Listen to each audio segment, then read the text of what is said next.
Some stories aren't meant to be told, but sometimes they surface buried inside old drives, forgotten servers, or sealed reports that were never supposed to be found. What you're about to hear was pulled from a series of corrupted field recordings submitted to the Department of Natural Resources in 2017. The file was marked confidential, tagged under wildlife containment. No official record of the agent exists. Tonight, you'll hear what was left behind. This is Field Log R7769. I shot the buck just after dusk, beneath a stand of ash trees mottled with rot. The sound of the rifle cracked through the quiet, and for a moment the forest held its breath. Then the insects resumed. It wasn't sport. It never was. The thing limped when it moved back, leg swollen at the knee, left antler split and jagged at the base. Its eyes were already clouding, and even from 50 feet away, I could smell the sickness. I'd seen it before: chronic wasting disease. CWD, that's what we called it. It eats them from the inside out, leaves them hollow, wandering into creeks, drinking nothing. The mandate was clear: if you see it, you put it down, you tag it, you report it. I approached with gloves on, took the usual photos, logged the coordinates, and inserted the tag beneath the skin fold near its shoulder, R7769. Then I waited, watching flies begin to gather, and when the sun dropped lower, I left. Another job finished, or so I thought. The retrieval team called the next morning. Nothing there, the guy said. Some bones scattered, but no hide, no carcass. That didn't make sense. Coyotes don't strip bones clean overnight. There'd be fur drag marks, something. I gave them the coordinates again, and they marked it as unrecovered. These things happen, they said, but I knew what normal looked like. And that wasn't it. I wrote a second note in my personal field log. Not the agency one, male est. 5 years. Left antler fracture. Swollen rear joint. Tracking tag R7769 confirmed. No retrieval. Carcass missing. It wasn't the first time things went off script out here, but this one stayed with me. Something about the way it looked right before I pulled the trigger. Not startled. Not wild. Just still. Later that night, I was reviewing my photos. The last frame, just before I raised the rifle, showed the buck angled toward me, head slightly tilted, like it was waiting. I tried to shake it off, but 3 nights later, one of the trail cams flagged movement across the ravine. The footage was black and white, time-stamped just after 1 a.m. A deer crossed from right to left, slow, deliberate. Something about its gait caught my eye. The back leg, the same swelling, the same warped antler, and a faint glint on the shoulder, the tag, R7769.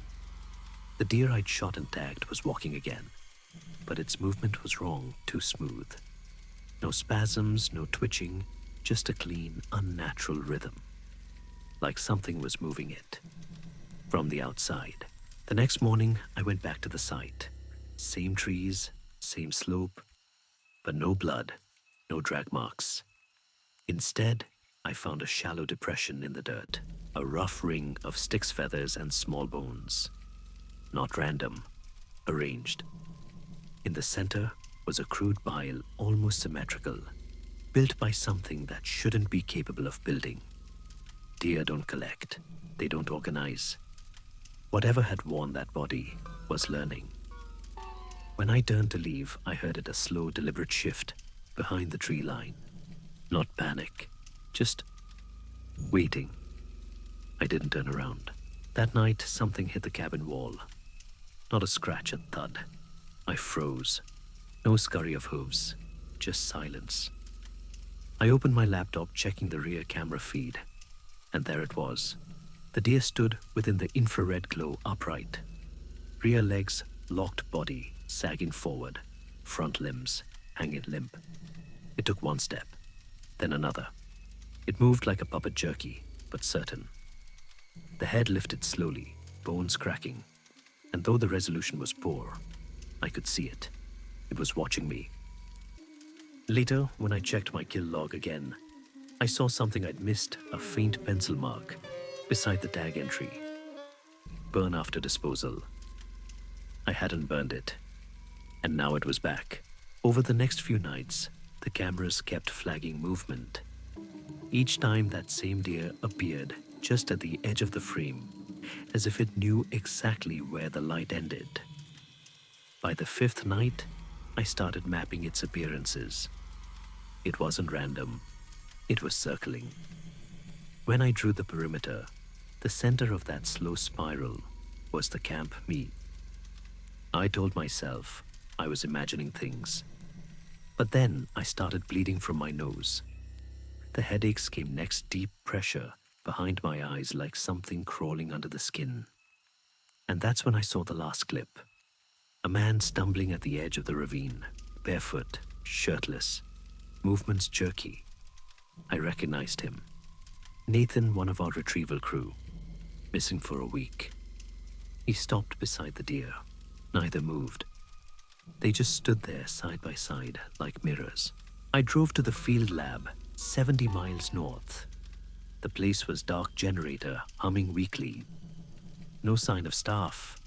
Coffee still steaming on a desk. A pair of glasses folded neatly beside it. In the freezer room, racks were overturned, vials shattered across the floor.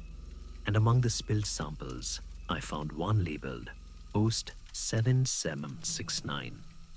There were hoof prints in the frost, too long, too narrow, pressure centered at the toes. They led straight to the wall vent. I checked the logs. One note stood out, written in sharp handwriting. Secondary host shows delayed infection after ammonia exposure. Ammonia. I'd used ammonia cleaner on the sample back at the cabin. Had I slowed it down or invited it in? By morning, my hands were shaking. My pupils kept dilating on their own. When I pressed my cheek, I couldn't feel the cold anymore. I tore a page from an old field chart and pinned it to my jacket. If I lose speech, burn the body. Do not touch the skin. There was no cure. But maybe I could stop it from spreading. I gathered what I had: ammonia accelerants and an improvised thermite mix made from rust and aluminum. If I could burn the source, maybe I could end it. I started walking back to where it all began. The clearing had changed.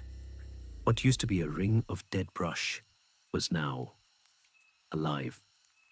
Pale threads ran between the trees like veins. Fist-sized nodules pulsed beneath the soil. The ground looked bruised.